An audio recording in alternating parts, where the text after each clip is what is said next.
Ravi de vous retrouver pour cette nouvelle édition de Regards croisés sur un plateau, la web émission de Place Grenette. Nous voici donc réunis pour parler de l'autopartage, une nouvelle mobilité qui a le vent en poupe. L'autopartage qui consiste à utiliser non pas son propre véhicule pour ses déplacements, mais un ou des véhicules partagés par une communauté d'utilisateurs. Et ses avantages sont nombreux, coûts réduits, impact environnemental réduit également, ou bien encore libération des places en ville. L'autopartage s'avère aussi un moyen de déplacement complémentaire au sein de l'offre de transport doux à la disposition des usagers, comme le vélo, le train, les transports en commun, voire la marche à pied. Pour autant, cela nécessite aussi de repenser son rapport à la voiture et sa manière de se déplacer. C'est ce que nous allons voir sans plus tarder avec nos invités. Patrick Such, vous êtes directeur de projet au sein du cabinet d'études Indigo. Ingénieur de formation spécialisé dans le transport et les mobilités durables, vous y menez depuis 15 ans des missions d'études.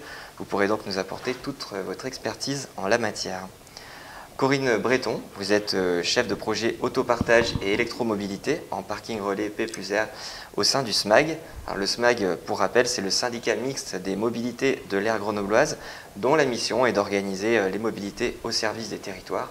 On parle ici de la métropole de Grenoble, du Voironnais et du Grésivaudan. Jean-Claude, vous êtes en charge de la communication à Cities Alpes-Loire, né au début des années 2000 à Grenoble. À l'époque, ça s'appelait Alpes Autopartage. Cities, c'est aujourd'hui une SIC, une société coopérative d'intérêt collectif. Elle fait partie du réseau national Cities, qui compte 2000 véhicules accessibles en libre service et répartis dans 180 villes. Valérie Zulian, vous êtes maire de Moiran, qui fait partie de la communauté d'agglomération du Pays Voironnais. Et vous êtes accompagné d'Olivier Rossetto, conseiller délégué aux mobilités à la ville de Moiran. Moiran, c'est une commune qui développe l'autopartage en concertation avec ses habitants, mais vous nous en direz plus tout à l'heure.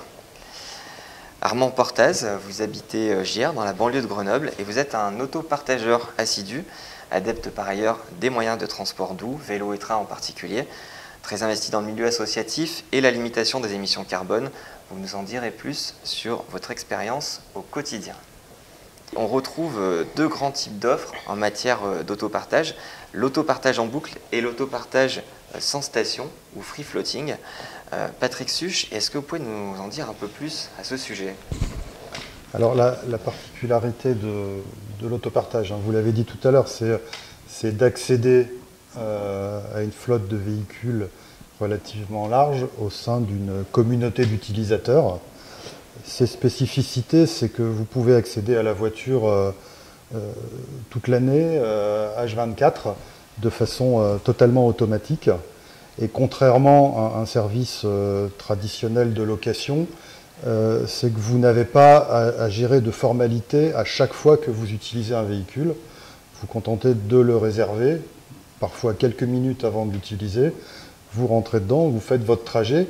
Et si vous faites un trajet court, en temps et ou en distance, vous avez une tarification qui est adaptée, c'est-à-dire que vous allez payer quelques euros simplement si vous utilisez une voiture pendant une heure pour faire 10 km par exemple. Ça change des frais qu'on peut retrouver dans la location classique. Voilà, ce sont les principales différences. Donc après, l'autopartage en boucle, c'est le dispositif qui est le plus développé en France et même en Europe.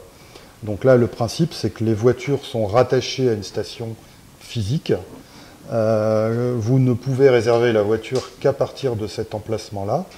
Vous faites le trajet que vous avez à faire et vous restituez la voiture au même endroit après avoir effectué ce trajet. Et vous vous êtes engagé à l'avance à la restituer avant une date et une heure limite.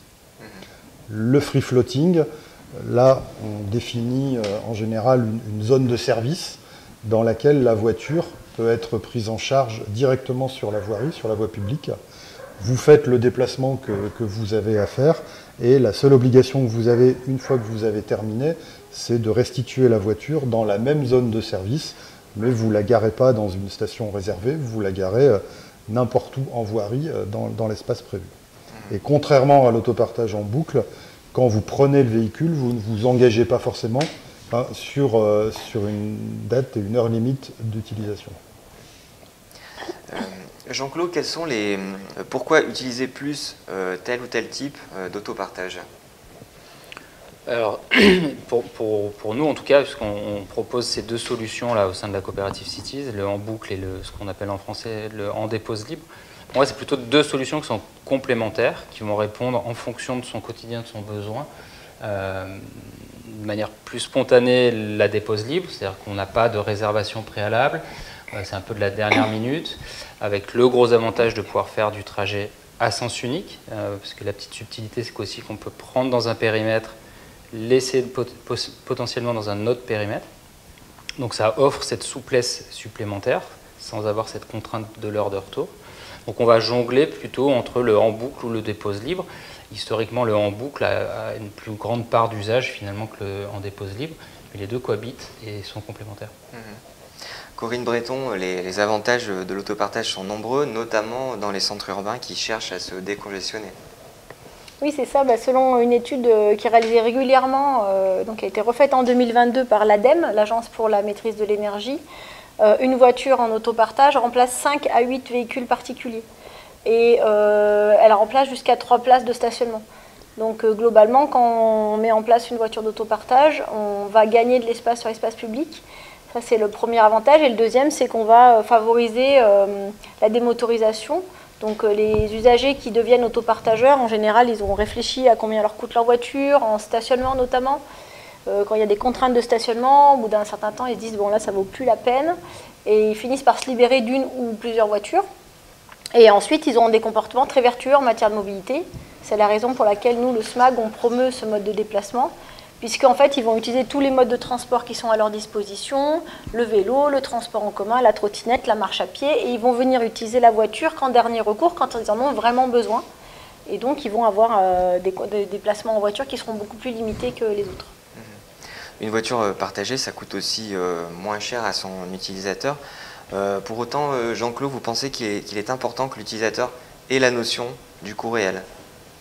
En tout cas, nous, dans le modèle qu'on porte Cities, notre objectif n'étant pas de faire en sorte que les utilisateurs roulent plus longtemps et fassent plus de kilomètres, le levier du coût réel, donc c'est ce qui était dit tout à l'heure, vous donner la réalité de ce que représente la valeur économique de votre déplacement en voiture, c'est important, parce que ça va vous faire réfléchir à la distance que vous parcourez, à trouver d'autres solutions, et peut-être de temps en temps se dire, ce détour, ce trajet, finalement, je vais le faire autrement, en vélo, en bus, en train, par des moyens qui sont plus doux. Donc, conserver ce coût réel, c'est effectivement un levier important selon nous. Ouais. Et juste pour compléter tout à l'heure sur la différence entre free floating et en boucle, ce qui peut souvent apporter de la matière dans le choix au quotidien, c'est que la dépose libre ne propose qu'une catégorie de véhicules. En général, on choisit un type de gabarit de véhicule qu'on démultiplie, qu'on dispose dans un périmètre de l'aire public, alors que le fonctionnement en boucle, on va avoir le choix entre différentes catégories de véhicules et donc adapter la taille du véhicule à son usage, ce qui est aussi un levier hyper important, notamment sur l'impact écologique de nos déplacements.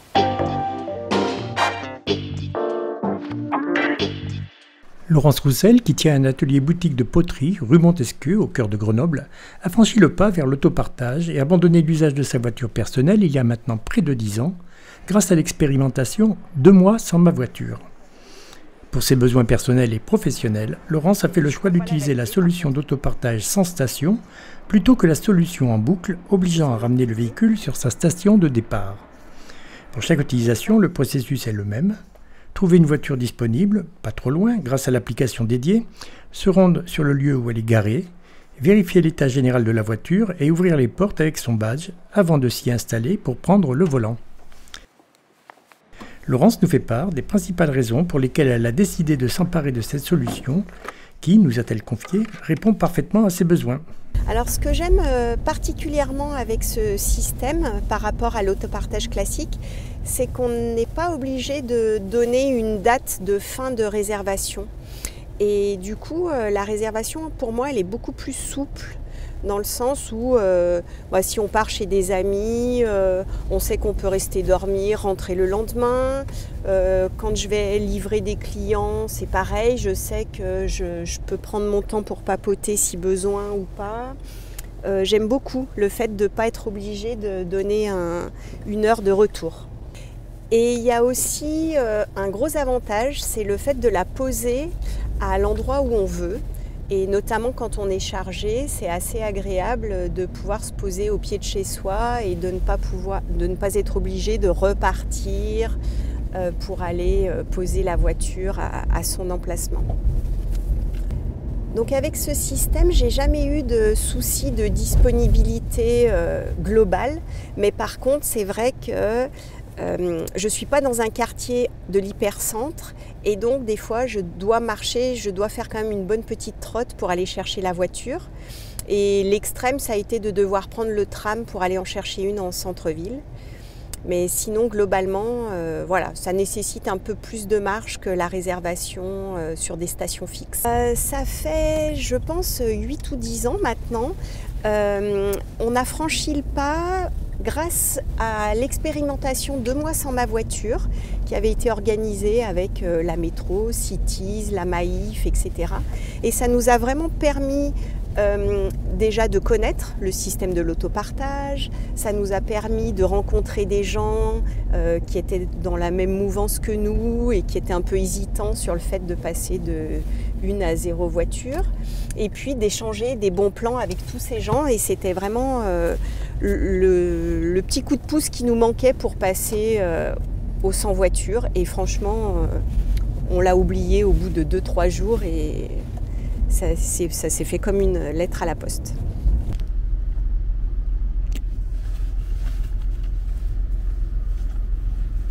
La motivation principale d'être sans voiture, c'est oui, un souci d'environnement, mais surtout une occupation de l'espace commun, parce qu'on n'avait pas besoin de voiture 7 jours sur 7, voire pas du tout, la preuve. Et puis après, c'est aussi un souci de partager, de ne pas avoir des ressources qui ne servent pas. Et puis il faut reconnaître aussi qu'en ville, récupérer quelques mètres carrés de garage, c'est fort agréable aussi.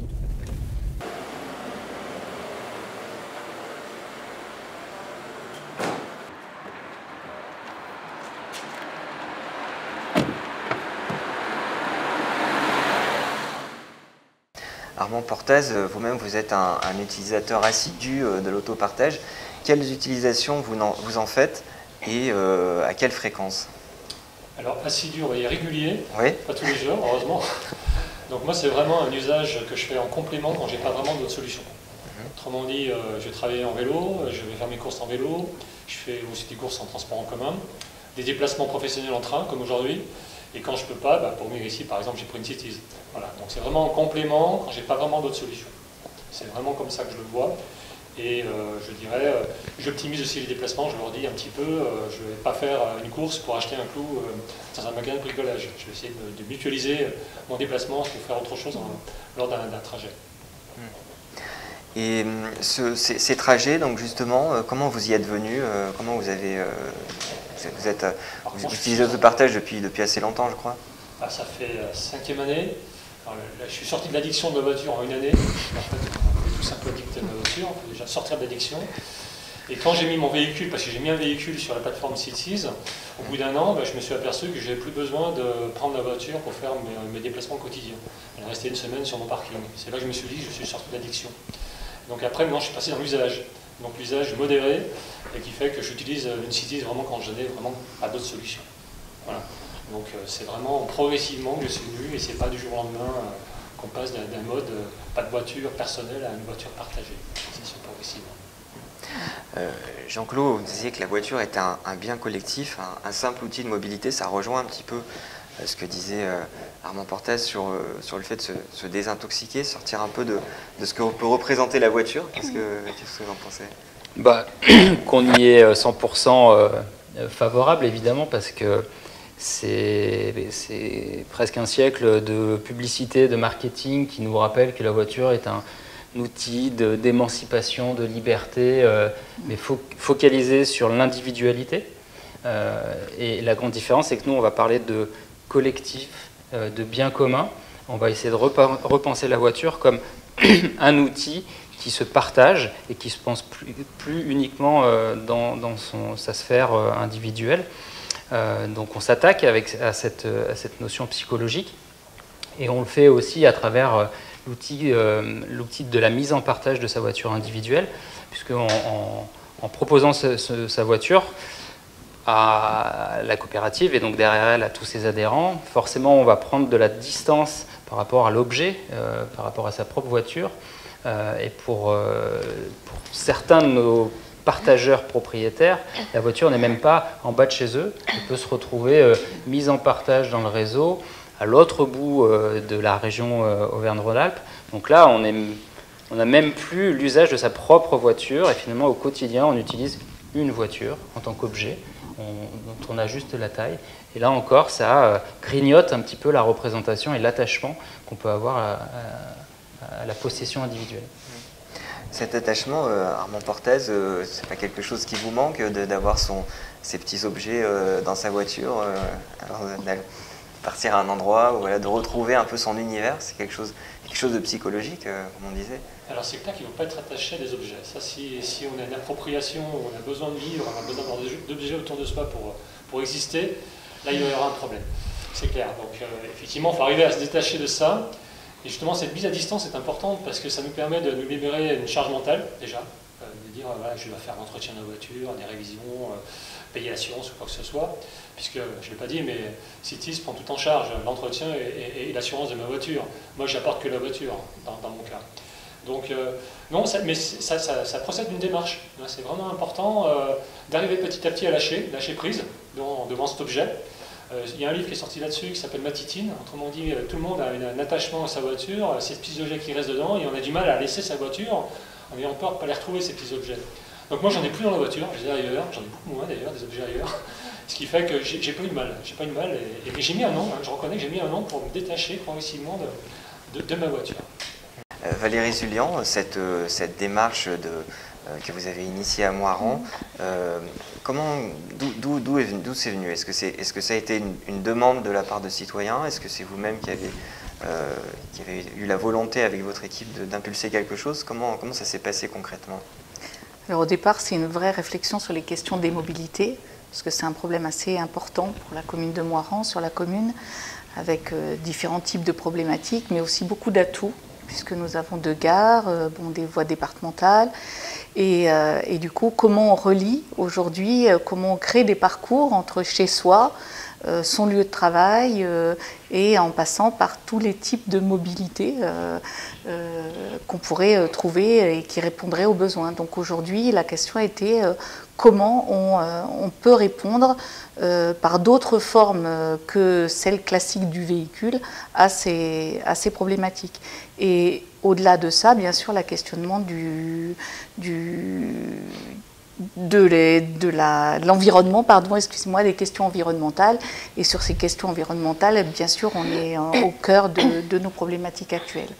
Voilà. Et cette demande, elle a émané d'un constat, le constat que nous avons fait, et aussi d'une volonté peut-être d'avancer autrement et de trouver des solutions pour chaque habitant du territoire qui répondent à des besoins en même temps financiers, parce qu'on a une population qui est très, très partagée, d'un côté relativement pauvre et de l'autre des catégories socio-professionnelles plus.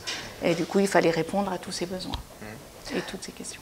La population de Moirans s'est aussi renouvelée d'une certaine façon. Il y a eu une évolution sociologique de type de population. Alors ça, c'est une question très intéressante parce qu'effectivement, on a déjà 60% des habitants du territoire, des actifs du territoire qui travaillent sur l'agglomération grenobloise. Donc ça veut dire des pratiques, des usages qui correspondent plus à ceux d'une grande ville. Et du coup, qui reviennent sur notre territoire et des nouveaux besoins qui se créent à notre échelle.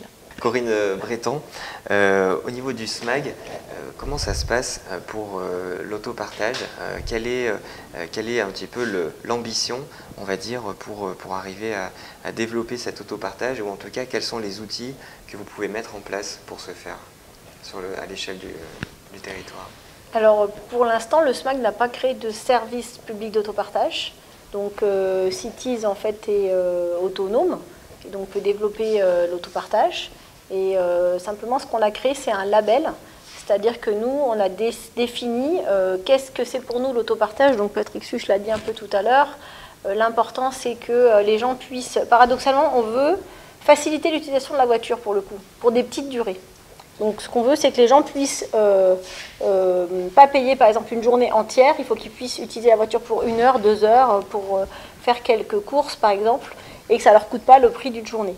Donc voilà, on a défini dans notre label un certain nombre de critères, des critères de qualité de service. On veut que les gens puissent avoir une hotline téléphonique 24/24. Enfin bon, voilà, on a un certain nombre de listes de critères qu'on a définis. Et c'est la principale action qu'a menée le SMAG pour l'instant, en fixant les règles de qualité de service qu'il attend pour un service d'autopartage. Autopartage, un luxe réservé aux grandes villes. Là encore, c'est une question. Alors, on l'a vu avec Valérie Zulian et Olivier Rossetto. À Moirans, l'autopartage se développe depuis 1 an maintenant, avec une démarche participative assez intéressante. Olivier Rossetto, est-ce que vous pouvez nous en dire plus à ce sujet, sur la façon dont ça s'est passé et ça continue de se passer?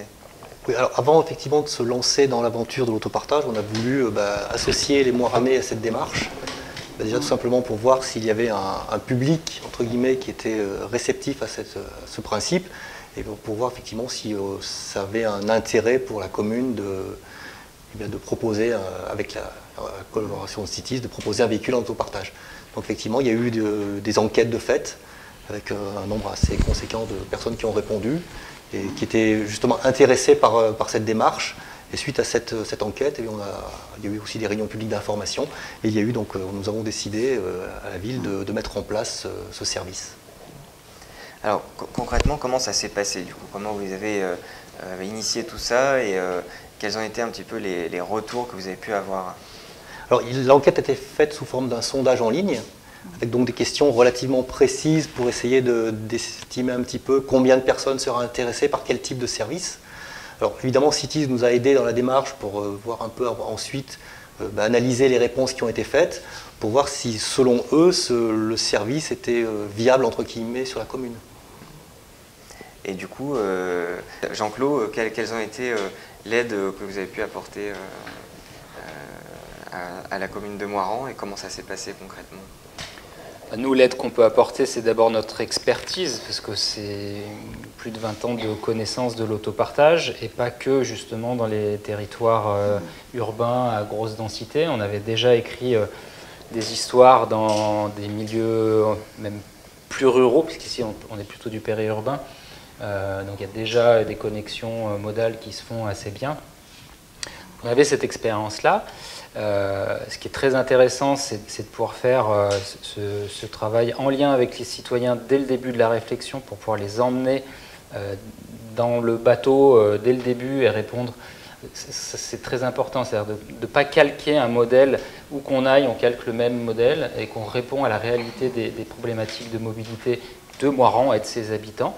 Donc ça, c'était important de faire ce travail de sondage, de discussion avec les habitants, et puis après de concevoir un modèle, c'est-à-dire de trouver la meilleure solution pour viabiliser l'arrivée d'un véhicule.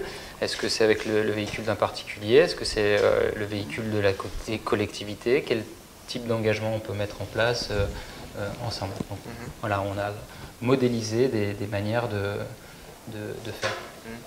Patrick Such, le développement de l'autopartage dans des zones moins denses, c'est quelque chose qui n'est pas forcément évident. Quelles sont, on va dire, les préconisations que vous pouvez fournir, ou quels sont les freins en tout cas que vous avez pu identifier? Alors, les freins, c'est que traditionnellement l'autopartage se développe en milieu dense parce que les gens ont une offre alternative à la voiture qui est importante. Et donc ils peuvent effectuer la quasi-totalité de leurs déplacements sans voiture. Et l'autopartage est un petit peu le chaînon manquant qui leur permet en fait de se détacher complètement de la voiture, de vendre la leur et de ne plus en avoir du tout au sein du ménage ou d'en avoir plus qu'une s'ils en avaient deux. Et ça, c'est possible parce que vous avez une forte alternative, que vous pouvez faire beaucoup de vos déplacements à pied, à vélo, en transport en commun. Et une fois que vous avez... Enfin, les villes sont conçues de telle manière qu'on peut difficilement se passer intégralement de voiture. Et donc, avec un système d'autopartage, ça permet de réaliser à moindre coût les quelques déplacements annuels ou mensuels qu'on doit continuer de pouvoir faire avec un véhicule, comme par exemple aller à la déchetterie. Alors, quand on est dans des milieux moins denses, le service est plus difficile à installer, forcément, parce que la dépendance à la voiture est plus forte, les commerces sont plus loin, le lieu d'emploi est plus loin. Quand vous mettez un véhicule, comme la densité de population est moins importante, eh bien, vous touchez matériellement moins de personnes que quand vous avez un véhicule en centre urbain. Donc voilà, ça fait partie des difficultés. Mais, y compris dans des villes de taille moins importante, tout le monde n'a pas de véhicule, tout le monde peut se retrouver avec des besoins de véhicules plus importants ponctuellement que les véhicules dont il a à sa disposition. Et donc l'autopartage est ce complément. Ça peut aussi être un complément en lui donnant une vocation plus sociale, avec une tarification adaptée qui permet à des gens qui sont coincés de pouvoir démarrer une activité, commencer à faire des déplacements, aller à un entretien d'embauche, une formation, enfin voilà, trouver une solution et proposer une solution locale à des gens qui n'en disposent pas. C'est plus difficile qu'en milieu urbain, mais il y a tout un tas d'exemples qui montrent que c'est possible. Il faut une volonté politique, il faut aussi que ça réponde à un besoin des habitants, c'est ce que vous avez traduit à travers l'enquête que vous avez réalisée ici. Et si ces conditions-là sont réunies, on peut commencer à envisager un service, y compris dans des zones moins denses. Armand Portez, un autre moyen de développer l'autopartage dans des zones moins denses, c'est aussi la mise à disposition par les particuliers de leur propre voiture. Et c'est ce que vous avez d'ailleurs fait, je crois, dernièrement. Oui, donc moi j'ai fait le pas de mettre ma voiture, une nouvelle voiture, j'entends bien, j'ai lâché mon ancienne voiture et j'ai mis une nouvelle voiture, c'était une phase de transition, c'est souvent comme ça que ça se passe. Du jour au lendemain de lâcher sa voiture, c'est souvent quand elle arrive en fin de vie qu'on se dit est-ce qu'on rachète une voiture, on passe à l'autopartage, c'est ce que j'ai fait. Et donc oui, c'est pour moi un choix intéressant parce que quelque part c'est une manière de se détacher encore plus de ma voiture, de mettre à disposition des autres. Puis c'est un acte aussi un peu militant, et on lançait un petit peu le principe d'y croire. Je pense qu'on est beaucoup plus efficace quand on en parle et quand on pratique que simplement en parler. Donc là j'essaye. Donc c'est ce côté-là, et je sais quand Cities m'a dit ma voiture, est-ce que ça te dérange si on la met plus loin, que tu ne pourras plus l'utiliser? Je dis au contraire, ça me la détachera encore plus. Et aujourd'hui elle est en haut de Savoie, et donc j'ai pas de mal, je l'ai pas revue depuis quelques années d'ailleurs. Elle va bien. Et finalement j'arrive à vivre sans. Donc voilà, ce détachement est pas mal. Donc je dirais c'est un engagement. Et je tiens à signaler l'exemple du triel auquel j'ai participé, puisqu'un copain a mis sa voiture aussi dans le triel. Et la deuxième voiture qui a été mise dans le triel, c'est des gens du triel qui ont investi dans Cities, puisque Cities c'est une SIC, société coopérative d'intérêt collectif. Donc l'argent qui a été récolté auprès de ces actionnaires, enfin, de ces sociétaires plutôt, a permis d'acheter un deuxième véhicule très, très moderne, puisqu'ils ont acheté un Kangoo. Donc si vous allez aujourd'hui à Mans, vous le verrez sur la place du village de Mans. Voilà. Quelque part, on peut trouver des solutions de partage, aussi bien financiers, pour financer un véhicule et le mettre à disposition de la plateforme. Aujourd'hui, Cities, c'est environ 70% des véhicules possédés par la société, 30% qui sont possédés donc par des particuliers, justement, qui sont... Alors, pas que des particuliers, c'est 30% qui appartiennent à des tierces personnes, qui peuvent être des collectivités locales, des associations, des particuliers évidemment, des entreprises qui nous confient leurs véhicules. Ils vont rester propriétaires sur la carte grise et on va effectivement prendre à notre charge l'ensemble des frais inhérents à la gestion du véhicule. Et puis on va l'intégrer dans notre technologie qui permet d'ouvrir à distance, de fermer, et, de suivre le véhicule, de facturer les usagers, etc. Voilà. On prend la gestion complète du véhicule, on fait une convention de 3 ans et à l'issue de laquelle on se pose autour de la table pour dire qu'est-ce qu'on fait, est-ce qu'on continue, est-ce que vous récupérez votre voiture, et ainsi de suite. Au-delà de l'engagement citoyen écologique, qu'est-ce qui peut pousser un particulier ou une association, une entreprise à mettre à disposition son ou ses véhicules pour Citiz? Bon, en général, on appuie toujours nous sur 3 leviers, 3 grands leviers. Il y a évidemment le levier écologique, il y a l'effet de mutualisation qui va entraîner des émissions de gaz à effet de serre limitées, etc. Il y a la rationalisation, j'ai envie de dire, hein, c'est-à-dire que ces véhicules vont être plus utilisés, peuvent être dormants par exemple pour une entreprise le week-end, et c'est tellement dommage, là où d'autres, les particuliers par exemple, ont le cœur de leurs besoins le week-end. Donc il y a cette notion de rentabilité du temps et de l'usage des véhicules. Je rappelle un chiffre, hein, c'est 95% de son temps de vie, un véhicule reste stationné. Donc c'est pas anecdotique du tout, il y a un espace pour faire mieux. Et il y a un aspect très pratique aussi, hein, pour celui qui confie son véhicule. Il est déchargé mentalement de l'ensemble de ce qui est contraignant, à savoir les suivis de contrôle technique, les entretiens, les pneus neige, etc. Et payer les assurances. Donc il y a aussi un aspect économique derrière. C'est que finalement, on a une réalité, hein, c'est que, alors c'est des chiffres qui concernent surtout les utilisateurs, mais le delta entre un très gros utilisateur Citiz chez nous, qui doit être aux environs de 1400-1500 € maximum par an dans l'usage, et puis les chiffres de l'ADEME ou de l'ADTEC qui disent entre 4500 € et 6000 € par an pour un propriétaire individuel de voiture, le delta il est énorme en fait. Donc ça marche aussi pour une entreprise. Voilà, c'est une réduction des coûts, des indemnités kilométriques versées aux salariés, etc. Donc il y a un gros avantage financier pour eux. Corinne Breton, le SMAC, vous l'avez dit, a développé un label autopartage. C'est un label que Citiz applique d'ores et déjà.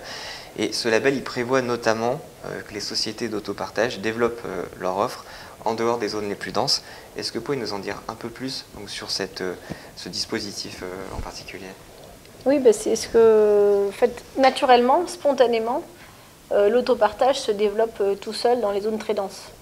Il y a des contraintes de stationnement, on en parlait tout à l'heure. On n'a pas besoin de faire grand-chose.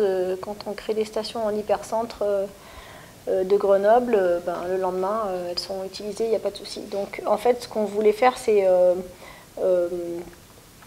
challenger un peu les opérateurs pour les inciter à sortir un peu de leur zone de confort et d'aller développer, ce qu'on disait tout à l'heure, des stations à l'extérieur de la zone hyper centre, hyper dense, où on sait que ça marche tout seul, quoi, voilà. Donc c'était ça l'esprit, ouais. Et puis juste pour compléter ce que j'ai dit tout à l'heure, parce que je ne voudrais pas que ce soit mal interprété, notre but c'est pas de faire prendre la voiture aux gens. Ce que je voulais expliquer, c'était que l'autopartageur, il est vertueux de toute façon en termes de mobilité. Et donc, ce qu'on veut, c'est qu'on veut lui faciliter la vie, parce qu'on sait quand même bien que si les gens gardent leur voiture, c'est par confort. Donc, ce qu'on veut, c'est que la voiture, ça soit facile d'utilisation pour que, justement, ils puissent s'en passer à titre de propriété et se dire, quand j'en ai vraiment besoin, c'est facile. Et ça, c'est un levier, en fait, dans le changement de comportement qui est important pour dire, voilà, j'ai la sécurité, je sais que si j'en ai vraiment besoin, je vais en trouver une facilement, et ça ne va pas être compliqué. Et du coup, je peux m'en passer facilement, paradoxalement. Voilà, pour essayer de faire comprendre le mécanisme. Valérie Zélian, donc à Moirans, d'autres emplacements d'autopartage sont à venir. Alors, il y a déjà un emplacement qui est donc à côté de nous, donc devant cette médiathèque, et d'autres emplacements, donc à la gare avec le Pays Voironnais, je crois, c'est ça? Oui, voilà, il y a un projet au niveau du Pays Voironnais, pour l'instant pas encore abouti, mais je crois que c'est en réflexion. Et puis un autre emplacement au niveau d'un bailleur social, enfin bailleur social et propriétaire, puisque on a une grosse opération qui s'appelle, bon, je ne vais peut-être pas indiquer le nom, mais en tout cas une grosse opération d'aménagement et de logement, de 127 logements, et du coup avec une proposition, puisque nous les avons sollicités, pour mettre à disposition des résidents un véhicule en autopartage. C'est un premier essai pour la collectivité. On espère qu'il y en aura beaucoup d'autres et qu'effectivement, dans ce quartier gare qui est en devenir, pour nous, l'intérêt, c'est d'inciter à d'autres types de mobilité, puisqu'on a déjà une gare. Comment on peut faciliter les déplacements sans utiliser une voiture personnelle pour chacun. L'un des enjeux également de l'autopartage, c'est l'électrification, puisque on le sait, il y a nécessité de remplacer la flotte de véhicules par des véhicules électriques. Et dans ce cadre-là, il y a notamment, justement, si vous parliez de promoteurs et des bailleurs qui peuvent apporter des solutions. Est-ce que vous pouvez revenir là-dessus, Jean-Claude, sur ces objectifs et ce que ça implique pour vous et pour Cities? Les objectifs, c'est d'être à 100% de nouveaux véhicules entrants en 2035 qui soient électriques. Donc il faut qu'on y travaille dès aujourd'hui, à la fois sur tous les véhicules qu'on achète aujourd'hui, dès qu'on peut les mettre en électrique, dès qu'il y a les infrastructures pour les accueillir, parce que c'est ça la grande difficulté. D'ailleurs, on s'est posé la question à un moment, justement dans la phase d'enquête préalable là, pour Moiran, mais il faut qu'il y ait du raccordement électrique, il faut qu'il y ait une borne qui permette de venir se connecter le véhicule. Donc l'idéal, c'est effectivement quand on parle d'une promotion d'une nouvelle résidence, c'est de l'intégrer tout de suite. Donc ça facilite grandement le passage à l'autopartage électrique. Mais c'est aussi un challenge en termes d'accompagnement à l'usage, en tout cas pour nous. C'est aussi ce qu'on va devoir relever dans les années à venir, c'est sensibiliser, former, s'assurer que les personnes ont une bonne compréhension de l'électrique, de comment ça marche, de comment on le recharge, où on peut se déplacer, comment on se déplace. C'est pas anodin. Aujourd'hui, on a déjà une grande partie de notre flotte qui est électrique, donc ça sous-entend que le reste est thermique. Ou hybride. Voilà, hybride, non rechargeable. En tout cas, toute la flotte aujourd'hui, et ça aussi c'est important de leur dire, elle répond aux critères d'éligibilité des zones à faible émission, qui sont les gros enjeux des agglomérations aujourd'hui. Donc toutes les voitures Cities peuvent rentrer dans les ZFE de France. Voilà. Patrick Such, la transition vers le 100% électrique, c'est l'un des enjeux des transports et de l'autopartage en particulier. Quels sont les freins qu'il peut y avoir à l'heure actuelle dans l'utilisation et comment arriver à les dépasser? Comment aussi pouvoir développer plus facilement tout ce qui est ces installations de bornes, notamment sur l'espace public? Comme l'a dit Jean, c'est vrai que ça complique encore un peu plus le développement de l'autopartage. Ça a un impact en particulier sur l'équilibre économique du dispositif. Aujourd'hui, l'autopartage, parmi tous les services de mobilité qui existent, a quand même la particularité d'être l'un des seuls qui s'autofinance intégralement ou pratiquement intégralement par les recettes usagées. Alors que les services de transport en commun, on est plutôt dans des fourchettes de l'ordre de 15%. Enfin, ça dépend des endroits, mais on est beaucoup plus bas que ça. Alors, si on augmente beaucoup les contraintes en termes de verdissement, et très rapidement, on est susceptible de mettre un petit peu en péril cet équilibre économique. C'est pour ça que le tout électrique, dans un terme plutôt lointain, c'est forcément la direction qui est à prendre.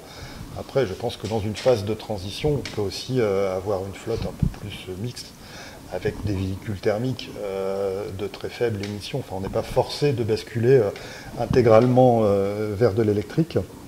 Après, quand on est, il faut être malin dans le déploiement des bornes électriques. Il faut essayer de trouver des solutions. C'est ce que Cities et la plupart des autopartageurs sont en train d'essayer de faire, parce que on a la contrainte, si vous avez une borne dédiée à une voiture d'autopartage, c'est finalement un équipement qui est sous-utilisé, puisque la voiture, une borne pour une seule voiture, c'est pas très intelligent sur son principe. Donc il faut essayer d'avoir des systèmes un peu plus souples, moins coûteux, Donc il arrive aussi, et Cities l'a déjà expérimenté, même de mettre des bornes extrêmement simplifiées sur des bâtiments publics, un peu comme on le fait chez soi, pour qui installe un dispositif de recharge à domicile, de façon à avoir des coûts d'investissement les plus faibles possibles, les coûts de fonctionnement les plus faibles possibles, et puis de profiter de toutes les opportunités locales pour mettre en place de l'électrique là où c'est possible.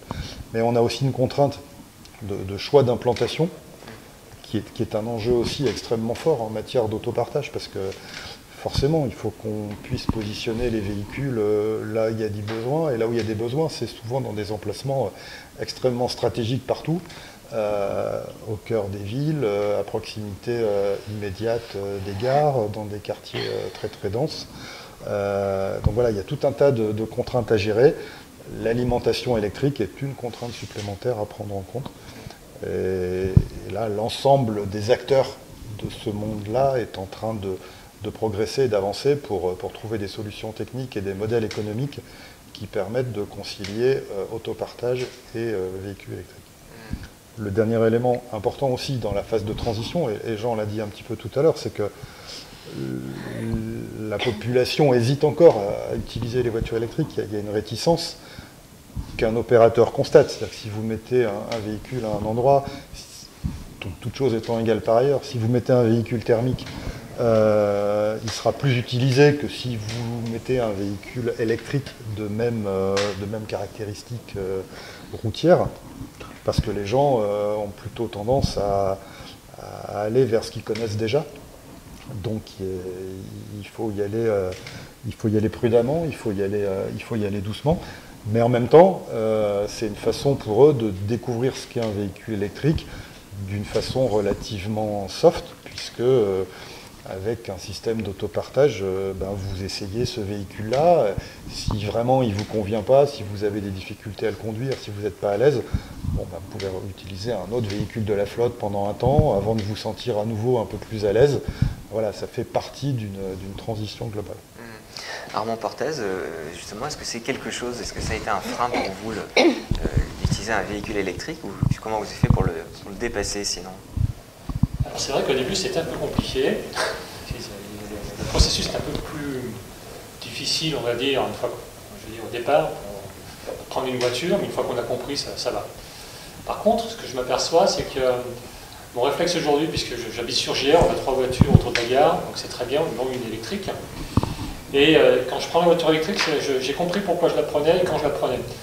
Autrement dit, le frein de l'usage pris en main, ça c'est au départ, c'est comment s'habituer à brancher, débrancher, ainsi de suite, et le véhicule. Une fois que c'est passé, le deuxième frein, c'est éventuellement à l'endroit où on va. Si on dépasse les 250-300 km, il faut penser à pouvoir la recharger. Donc si on va à un endroit où on n'est pas sûr de trouver une borne électrique, on se pose la question, quoi. Moi, je vais aujourd'hui souvent en Maurienne, je suis originaire de la Haute-Maurienne, et en fait, aujourd'hui, le parc de recharge dans les villages est encore un peu, n'est pas pléthorique. Donc, on a un besoin de disponibilité. Donc, je suis obligé aujourd'hui d'aller dans un village voisin pour charger la voiture. Donc, c'est une contrainte supplémentaire. Le jour où j'aurai une borne de recharge dans le village, je ne me poserai plus la question. Je le ferai. Aujourd'hui, je ne l'ai pas. Forcément, je l'ai fait 2-3 fois. Aujourd'hui, je fais plutôt des trajets plus courts. Où là, j'ai privilégié la voiture électrique sans problème. Je ne me pose pas la question, Vercors, Beldon, ainsi de suite, je prends une voiture électrique. Maurienne, aujourd'hui, voilà. C'est assez contraignant, et si j'ai du temps, ça va, si j'ai pas de temps, je ne le fais pas. Mais demain, quand il y aura plus de bornes, je ne me poserai plus la question. Donc, le deuxième problème qui se passe aujourd'hui, c'est quand on aura effectivement un réseau de bornes qui soit bien maillé dans le territoire, ça enlèvera un frein et les gens emprunteront plus facilement un véhicule, notamment pour des trajets de l'ordre de 250-300 km qui permettent de le faire sans recharge. Valérie Zulian, sur Moirans, comment est-ce que vous avez engagé cette réflexion de l'électrique? Est-ce que c'est encore quelque chose qui est un petit peu lointain pour vous, ou est-ce que vous avez déjà initié certaines choses pour pouvoir passer le cap? Alors la ville de Moirans dispose de 2 bornes électriques déjà sur le territoire. Aujourd'hui, ce n'était pas tellement répandu, les voitures électriques n'étaient pas répandues. Et c'est vrai, quand on s'est posé la question au départ, on s'est dit c'est peut-être pas la bonne réponse comme ça dans l'immédiat. Notre objectif, c'est que chacun sa culture à l'autopartage et ensuite qu'on puisse du coup travailler dans ce sens-là. Mais du coup, la proposition d'hybride nous convient tout à fait. Du coup, ça permet d'allier les deux, sachant qu'aujourd'hui, en quelques années, on a pu observer un nombre de voitures électriques de plus en plus important. Et je pense que ça sera quelque chose de plus courant dans les années à venir. Et je pense que c'est certainement ce vers quoi on va tendre. Je ne sais pas, Olivier, si tu veux confirmer mes dires, mais... Oui, effectivement, la première voiture, comme c'était un peu un coup d'essai, le véhicule électrique avait effectivement un coût d'investissement supplémentaire parce que l'emplacement était dicté par d'autres impératifs. Et il se trouve que l'emplacement choisi, il n'y a pas d'alimentation électrique, il aurait fallu faire des travaux un peu plus conséquents. N'étant pas sûr de la rentabilité un peu de l'opération, on a préféré limiter un peu les investissements en mettant pour l'instant une voiture thermique. Et si l'utilisation du véhicule est un succès, qu'on est amené à en mettre une deuxième, on regardera de beaucoup plus près la possibilité de mettre un véhicule électrique pour le deuxième emplacement. Et puis, si je peux me permettre, en fait, il faudra qu'on le corrèle avec notre schéma directeur de la mobilité. Du coup, il se peut que on soit amené à faire évoluer l'emplacement de ce véhicule ou en créer d'autres à d'autres endroits. En tout cas, donc on ne s'interdit rien. Il y a beaucoup de choses qui vont évoluer dans les années à venir et toutes ces questions, on va se les reposer évidemment. À ce stade, quels sont les premiers résultats, les premiers enseignements que vous pouvez tirer suite à l'installation de cette nouvelle place? Est-ce que ça commence à... Il y a toujours un temps comme je disais, d'acculturation, de prise en main, etc. Est-ce que les gens commencent à s'approprier cette place d'autopartage? Au début, juste pour le démarrage, et puis Olivier, tu compléteras, c'était simplement, on se demandait si elle allait finalement être empruntée, parce qu'il y a cette forme d'acculturation au début, et on s'est dit, c'est peut-être pas l'usage habituel pour une grande partie des habitants de notre commune. Et puis, on a été quand même surpris par les utilisateurs. Un nombre important quand même d'utilisateurs. On ne vous cache pas que chaque jour, on regarde si elle est là. Chaque fois qu'on passe dans le quartier, à proximité, on se dit, si elle n'est pas là, on est plutôt content. Donc, je pense qu'il faut qu'on communique. Par contre, il y a un gros travail à faire au niveau communication. La communication, c'est la clé du succès aussi pour l'autopartage, à tout niveau, que ce soit au niveau des collectivités, des autorités organisatrices et également des autopartageurs. Je sais pas qui vous voulez. Nous, on parle plus de sensibilisation presque que de communication. Je passe mes journées à faire ça, mais on pense qu'il faut essaimer en permanence et que c'est un travail qui se fait au long cours, le changement comportemental.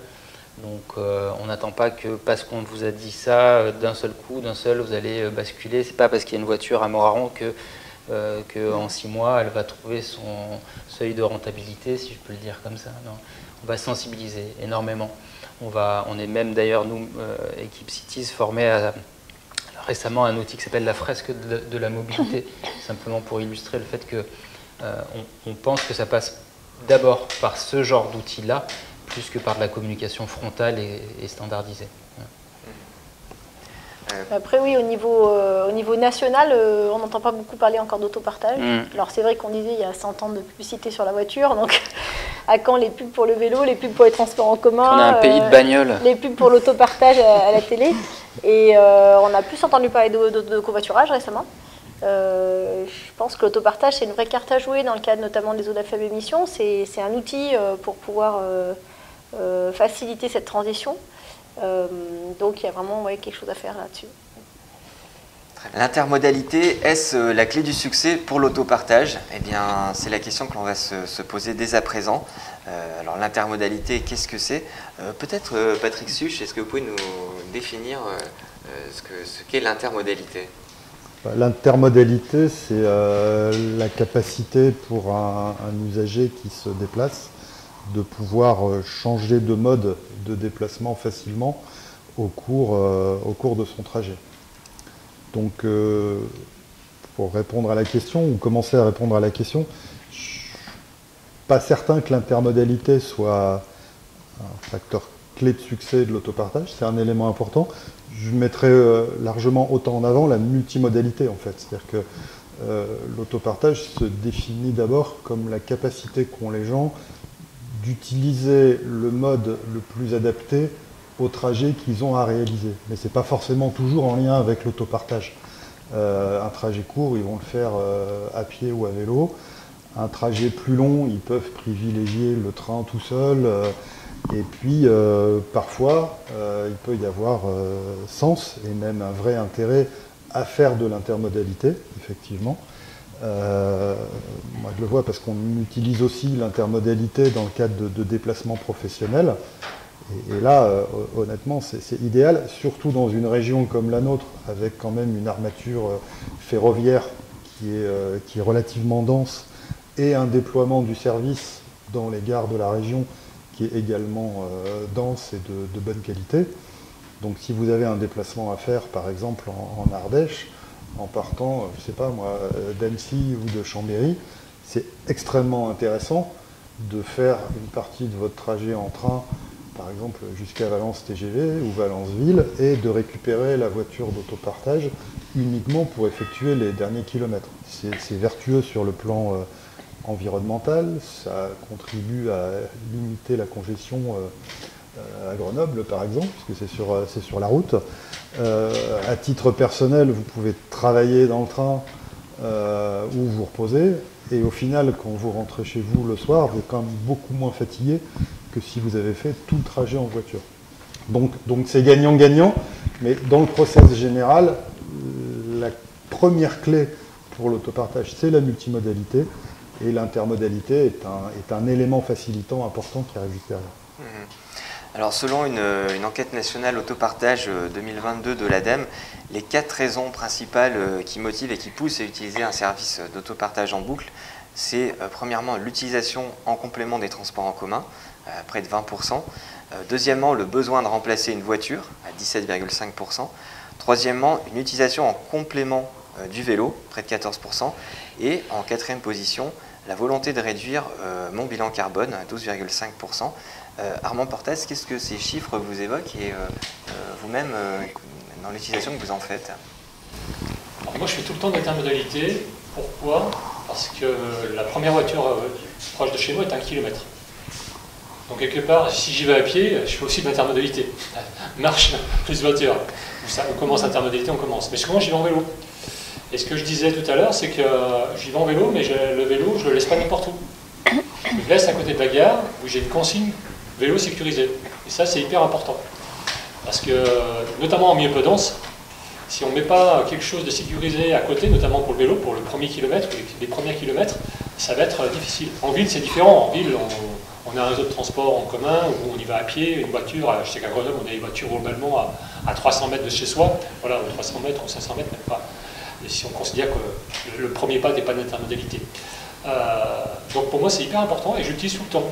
Là, aujourd'hui, pour cette émission, je fais de l'intermodalité, je suis venu en train, j'ai fini en voiture et je continue en train mon trajet pour un trajet professionnel. Voilà. Donc on voit bien que, surtout en milieu peu dense, je parle bien du milieu peu dense, on a vraiment besoin d'intermodalité tout le temps. Ça c'est important. J'aurais pas le même discours effectivement en ville où là on peut tout faire à pied et trouver une voiture facilement. Valérie Zulian, à l'échelle d'une commune comme Moirans, comment faire justement pour faciliter cette intermodalité, cette multimodalité et donc le succès de l'offre d'autopartage? Alors je pense que Moirans s'y prête particulièrement parce qu'on a la chance d'avoir 2 gares, dont une gare en centre-ville et une gare qui est très bien desservie, puisque les lignes de Valence et des lignes de Lyon passent par Moirans. Donc effectivement, on ne peut que encourager la multimodalité, en tout cas des pratiques, sachant que quand même il y a des contraintes, c'est un territoire qui est quand même assez étendu, donc il faut pouvoir se rendre à la gare. Donc oui, on peut utiliser soit le vélo jusqu'à peut-être un véhicule en autopartage ou à la gare. Et en tout cas, c'est déjà aussi un peu l'usage qui se pratique aujourd'hui. L'idée, c'est d'encourager pour les années à venir, en tout cas, ce type d'usage et la multimodalité en particulier. Corinne Breton, c'est quelque chose, j'imagine, que vous intégrez dans vos réflexions pour développer l'autopartage. Concrètement, quelle forme ça peut prendre? En fait, l'autopartage fait partie de la palette, ce qu'on appelle le bouquet de mobilité. Donc c'est une solution parmi toutes les solutions qu'on propose, le transport en commun, les vélos en libre service, les trottinettes en libre service, la marche qu'on met en avant, bien sûr. Et donc l'autopartage fait partie de ces différentes solutions possibles qu'on met en avant pour, enfin en balance, entre guillemets, contre l'autosolisme classique, quoi, voilà. Après, on peut covoiturer en autopartage, c'est encore mieux, on est plusieurs dans la voiture, voilà. On peut mutualiser les choses, voilà. Les modes. Jean-Claude, à Cities, comment vous intégrez, vous, cette, même si ce n'est pas vous, bien sûr, qui gérez l'ensemble des interconnexions, mais est-ce que c'est quelque chose que vous essayez d'optimiser, et comment? Oui, forcément qu'on l'optimise, qu'on y réfléchit, et notamment au moment où on décide du secteur d'implantation de la station, ou de la première station d'une ville ou d'un village. S'implanter en gare, on sait que c'est toujours hyper pertinent, c'est souvent là où on va réfléchir à aller en premier, parce qu'il y a cette connexion avec le vélo, parce que c'est déjà des points, en général, les gares, ce sont déjà des points qui sont pensés pour être dans la connexion modale. Donc en venant ajouter une mobilité, forcément on complète le bouquet local. Donc effectivement, nous on pose un cahier des charges de critères qu'on attend de la station idéale ou de l'emplacement idéal, et ça fait partie de ces critères-là. Quand on est en ville, par exemple, on aime bien que à côté de la station d'autopartage puisse installer un certain nombre d'arceaux vélos, par exemple, qui permettent de connecter ou d'être proche d'un point de croisement entre bus, tram, voilà, d'avoir plusieurs places de parking, de places de stationnement réservées au autopartage calées entre des arceaux vélos. Ça permet aussi de sécuriser cet emplacement-là et d'éviter des éventuels stationnements intempestifs. Donc ça n'a pas que des atouts de connexion modale.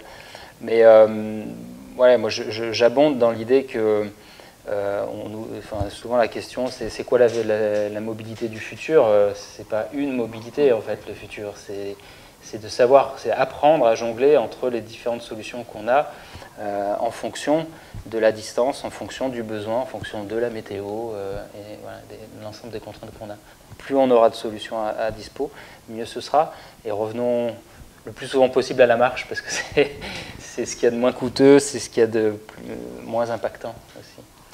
L'intermodalité, la multimodalité comme alternative à l'autosolisme. Je vous remercie tous pour votre participation. Merci également à la mairie de Moirans qui nous a accueillis dans cette médiathèque, juste à côté de la place d'autopartage qui a maintenant 1 an. Merci à tous et je vous dis donc à très bientôt.